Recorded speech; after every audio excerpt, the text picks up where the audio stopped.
अस्सलामु अलैकुम वरहमतुल्लाहि वबरकातुह। मेरे मुहतरम मुसलमान भाइयों और बहनों, उम्मीद करता हूँ कि आप सब खैरियत से होंगे। आज हम जिक्र करने जा रहे हैं एक ऐसी अजीम और अहम शख्सियत का जो तमाम इंसानों के बाप है, तमाम इंसानियत के जद्दे अमजद है। जी हाँ, हज़रत आदम अलैहिस्सलाम। मेरे अजीज़ों, हज़रत आदम अलैहिस्सलाम की कहानी सिर्फ़ एक वाक़या नहीं बल्कि पूरी इंसानियत की इब्तिदा की दास्तान है, जिसमें हमारे लिए बेशुमार सबक और हिदायत मौजूद है। अल्लाह ताला ने जब ज़मीन पर अपनी खिलाफत कायम करने का इरादा फरमाया तो फ़रिश्तों से फरमाया, मैं ज़मीन में एक खलीफा बनाने वाला हूँ। फ़रिश्तों ने अर्ज़ किया, ए अल्लाह, क्या तू ऐसे को पैदा करेगा जो ज़मीन में फ़साद करे और खून बहाए? अल्लाह ताला ने फरमाया, मैं वो जानता हूँ जो तुम नहीं जानते। फिर अल्लाह ताला ने हज़रत आदम अलैहिस्सलाम को मिट्टी से पैदा फरमाया।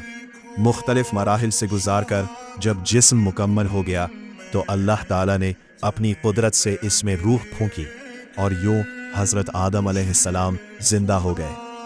अल्लाह ताला ने उन्हें इल्म अता फरमाया, तमाम चीज़ों के नाम सिखाए और फरिश्तों के सामने उनकी फजीलत ज़ाहिर फरमाई। इसके बाद अल्लाह ताला ने फरिश्तों को हुक्म दिया कि आदम अलैहिस्सलाम को सजदा करे। सब ने फौरन सजदा किया, मगर इब्लीस ने तकब्बुर किया और इनकार कर दिया। इसने कहा, मैं आग से बना हूँ और ये मिट्टी से, इसलिए मैं बेहतर हूँ। इसी नाफरमानी की वजह से वो हमेशा के लिए मरदूद हो गया। फिर अल्लाह ताला ने हज़रत हव्वा अलैहिस्सलाम को पैदा फरमाया ताकि आदम अलैहिस्सलाम को सुकून हासिल हो। दोनों को जन्नत में रखा गया और हर नेमत से फ़ायदा उठाने की इजाज़त दी गई, लेकिन एक ख़ास दरख्त के करीब जाने से मना किया गया। लेकिन शैतान ने अपनी दुश्मनी दिखाई, वसवसे डाले और आखिरकार दोनों इस दरख्त के करीब गए और उसका फल खा लिया। फ़ौरन ही उन्हें अपनी गलती का एहसास हो गया। वो नदामत के साथ अल्लाह के हुजूर झुक गए और अर्ज़ किया, ए हमारे रब, हमने अपनी जानों पर जुल्म किया। अगर तू हमें ना बख्शे और हम पर रहम ना करे तो हम नुकसान उठाने वालों में से हो जाएंगे। अल्लाह ताला ने उनकी सच्ची तौबा कबूल फरमा ली, मगर उन्हें जन्नत से ज़मीन पर भेज दिया ताकि वो यहाँ ज़िंदगी गुजारे और आजमाइश का सामना करे।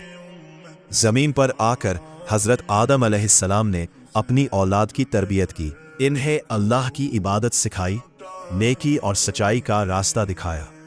आप दुनिया के पहले नबी भी हैं और तमाम इंसानों के बाप भी। मेरे प्यारे भाइयों और बहनों, हज़रत आदम अलैहिस्सलाम की ज़िंदगी हमें यह सबक देती है कि इंसान से गलती हो सकती है, लेकिन असल कामयाबी यह है कि वो फ़ौरन अल्लाह की तरफ रुजू करे, सच्ची तौबा करे और अपनी इस्लाह करे। रिवायात के मुताबिक हज़रत आदम अलैहिस्सलाम ने तवील उम्र पाई।